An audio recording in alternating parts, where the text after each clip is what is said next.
What's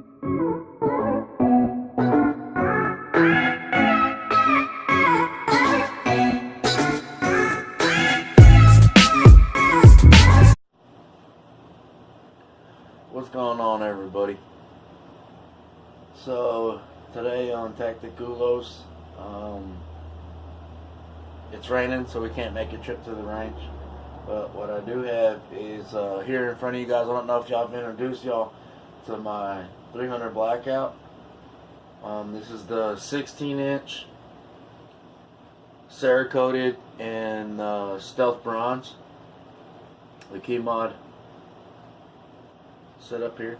I just got these, the bipods. They actually mount up to the key mod rail, so I slapped those on there. We have the Aim Sport buttstock on here. Also the low profile Aim Sport rangefinder scope. This one actually doesn't light up, but I love it because it's I don't know, in my opinion it's a little easier to use when I'm trying to figure out how far I gotta shoot shit, right? So the other thing is, I don't like these the original grip that it comes with. So I got this one from VISM. It's a division of MNC Star, North Carolina, maybe, I don't know. But it just came in. I'm going to show you how to install or change out your grip. But I took this out of the package and it looks like there was food on it. I mean, not like hardcore, but like maybe somebody decided to package it during lunchtime while they were eating a fucking burrito. I don't know. Didn't like how it wasn't very clean, brand new, you know what I mean? I'm like, what the... But anyway, regardless, we're going to be putting this on today. And I have what they said was a compensator for the 300 Blackout. This thing is super lightweight. It's like some alien material. No, I'm just kidding. It's like some aluminum, I'm assuming. But yeah, I'm tired of looking at that A1 birdcage, I guess you'd call it. A lot of my rifles have it, and I've slowly but surely been swapping them out for something different. And I found this one at a pretty good price online. I think it was like $30-something. So we're going to try it out, but I'm going to show you how to get that on there too. So that being said, for the grip, you're going to need some Allen wrenches. Luckily for us, this one actually came with the pretty big Allen wrench, the crush washer, and the screw, which we're not going to need it. So we'll save it in case something happens to one of the other ones, right? As far as the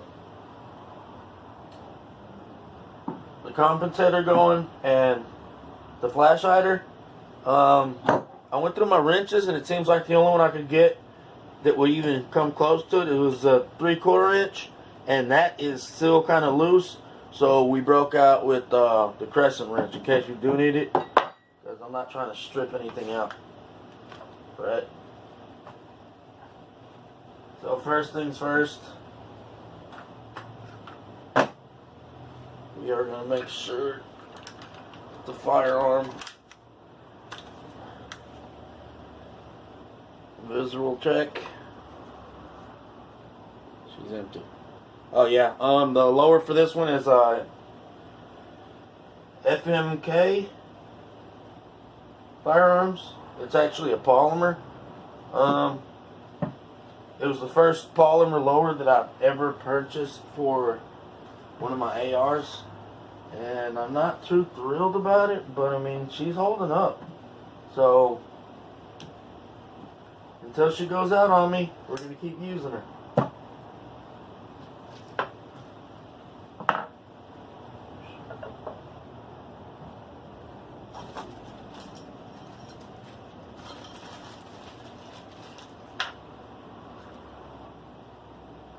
There's not any excuse me, any stamped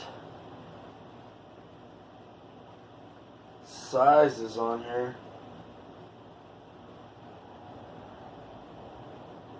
It might look like a number 5.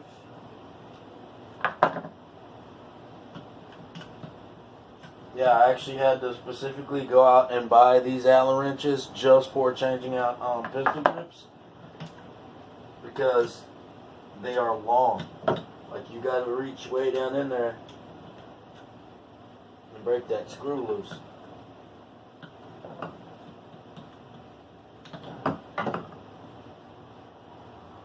Maybe 5 was too small, and 6 is going to be too big. So let's go to American. Ooh.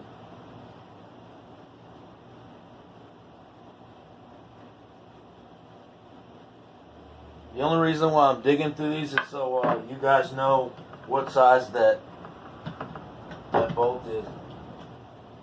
The hex head. Because honestly, I mean, I can just use that one and take it out. So it looks like it's 3/16. 3/16. When you're taking this off, be careful, because there is a spring and an indent in the top part of this. And if you're not careful, it could shoot the spring out. The indent, not so much unless you're holding it upside down, which you shouldn't be unless you are a retard.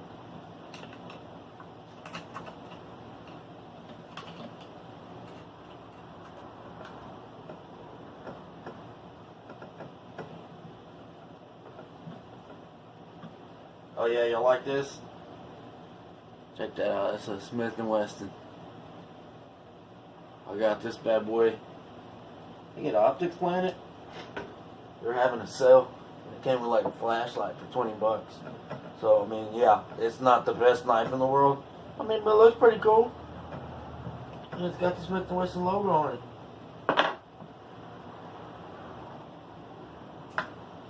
Alright. So, you see here, we have the spring. That's going to go. Try not to do a whole lot of bumpy to my freaking scope. There's a little bitch. I don't know if y'all can see that. Yeah, you can. You see that little hole with the indent in it? That's where your spring's going.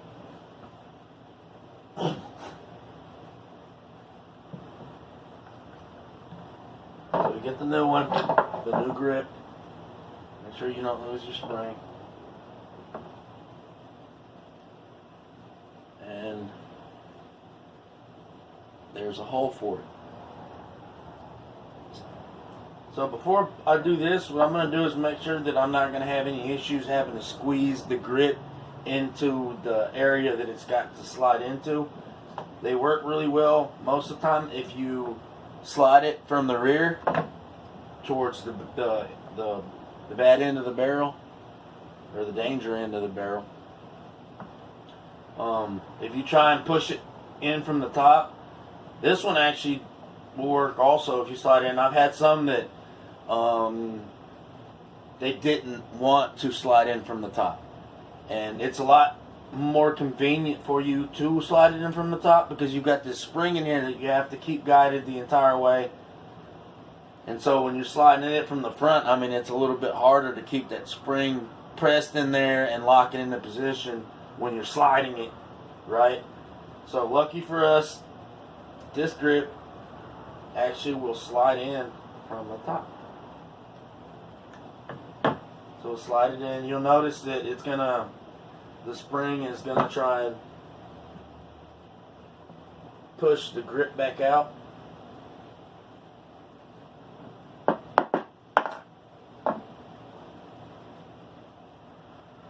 Yeah, this is still a good washer, and honestly, I'm gonna reuse it. Not because I'm a cheap ass, because I mean I've got the new one sitting right there, but because why not? That's why. Shit. So I dropped it in there. And I should have known better than that. Alright. Spring. Spring. Oh.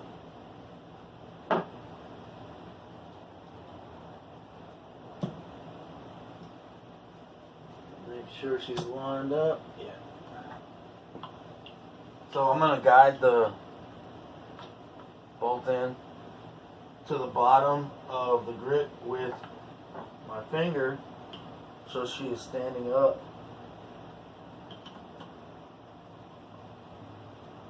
Now we got a hold of her with the Allen head.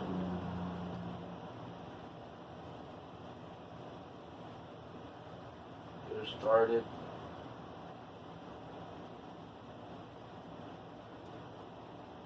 Now this grip also has a storage compartment, so if I felt it necessary, I could keep the, I don't know, maybe the Allen wrench that it came with and the extra bolt and washer in there. But in my honest opinion, when I'm shooting my guns, I don't like to hear shit rattling in them. I got the same thing with my Magpul stock on the AK-47. Like Riley Defense, I guess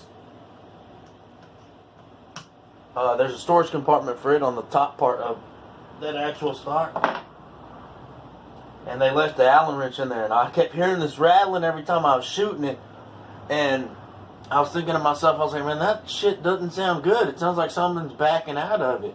So I finally figured out how to open the storage compartment for it, which any moron could have done, but I guess I wasn't smart enough. Anyway, but yeah, we took the Allen wrench out of it, and now it doesn't make any noise when I shoot it, and that's what I want. I don't want my guns rattling. So you're going to want to put a little bit of torque, not too much. Don't get crazy. Don't get, you know, the back end of a closed wrench and start torquing down on it, because you're more than likely going to strip it. So I got some good torque. It is nice and tight. And boom. Oh yeah. Yeah, that's much more comfortable. Much more ergonomic. Alright, so that done. I'm going to put the tools back where you got them.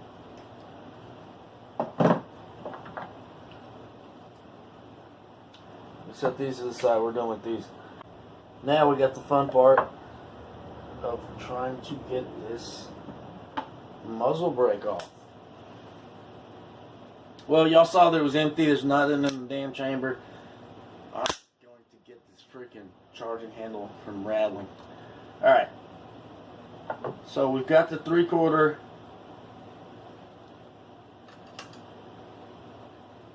This doesn't matter. I mean,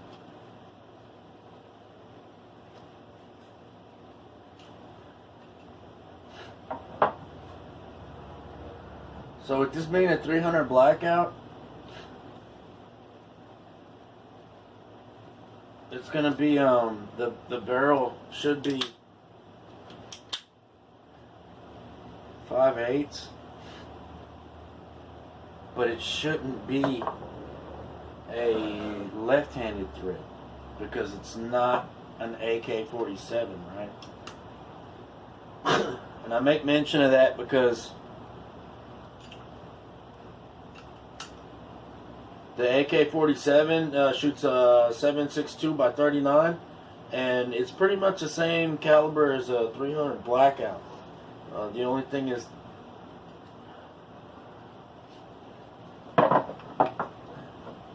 it's actually different size. I think the cartridges are quite a bit different, but it's pretty much the same size, and you get a lot of the same grain bullets also.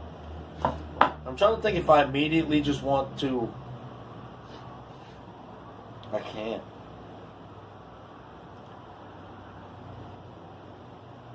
So on my AK, luckily for me, the timing on the muzzle on the muzzle brake was and the alignment for the wrench was actually cockeyed. So I set it on the ground and I was able to step on the wrench and break it loose. But looking at this one, you can see that it is straight lined up with the bottom. So we think this one we're just gonna have to put some man ump to it. Alright. So I put it in my lap. Held the angle grip and I actually broke it loose by hand. So that's pretty good. Well, the other thing, I don't know if y'all noticed it or not, but the crush washer was on there fucking lopsided. Go figure, right?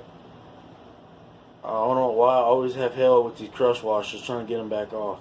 And I've got a new one, so I want to get rid of this one. Come on, little one. Come on. Don't make me get the torch. They shouldn't screw. I thought these things just slid right on.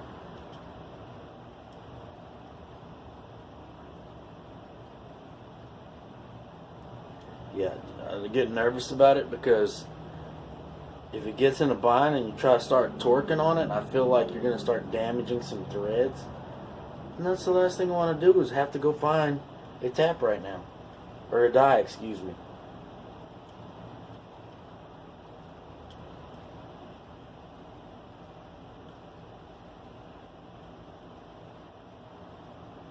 Crush washers suck. I don't know why I can't get it off.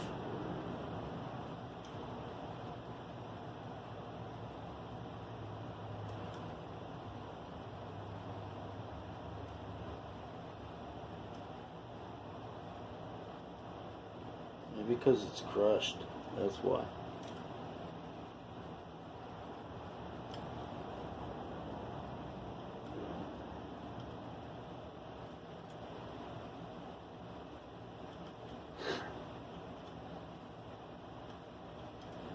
I was thinking of saying fuck it and just leave this one on there.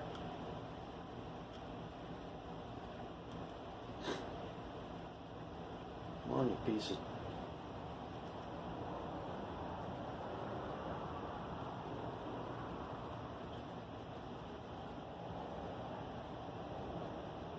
Oh, okay. So that's why it was lopsided. That's why it looked like lopsided, is because it's actually bent really bad. And the tools that assembled this decided to go ahead and put it on anyway. Or maybe they torqued on it so much that it actually bent it.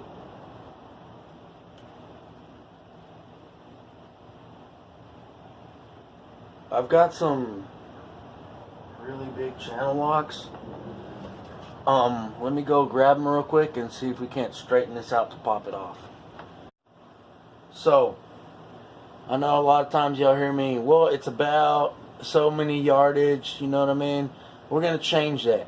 So what I got here was the Halo Optics XR700. And this thing is freaking nice. It runs on one of those CR2 batteries. It came with it.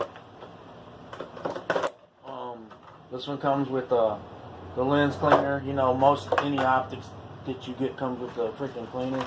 But I've already tested her out. It's pretty good. It's a laser rangefinder is what it is. And so this one will reach out to 700 yards. Hopefully I don't need anything more than that.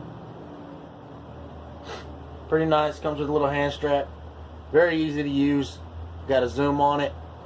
Return here, it zooms in and out. But from now on we're going to be using this so I don't have to guess. And it says it's accurate up to plus or minus 1 yard. So I mean, that's pretty good in my opinion. That's close enough call. We'll be using this so we can determine exactly how far we're going to be shooting next time. But that's it. That's all I've got for today. Oh. Y'all see my new planker? I got this from Optics Planet. I was in a hurry to buy it because they were all like, oh, there's only one left. And I'm like, oh, I really want that. So I bought it. And I actually had to get on, I think it was Amazon. They said one too, to figure out what I could shoot at it. Me being in a hurry, I found out it was a 22 long rifle only. But me being a welder, I actually have some AR 500 plate here. So what my intentions with this is we'll start off using the 22 long rifle on it. And if I break it, what I'll do is I'll get the AR 500 plate, which is much thicker than what the pads on here have. They're actually, you can shoot them and they're spring assisted, so it'll open and then it'll close back. If I break it, I break it. You know, whatever. We're gonna probably, because I can't just shoot 22 long rifle at it. I gotta get a little bit bigger, hit it with the 38 Super with the 9mm, the 40 cal. Hopefully it takes the beating, you know what I mean? Like, I don't want to have to modify it, but if I have to, I will. So we'll be shooting that also on hopefully in the next video. Y'all stay tuned, and yeah, we'll hopefully have some cool stuff coming up for you guys. Later.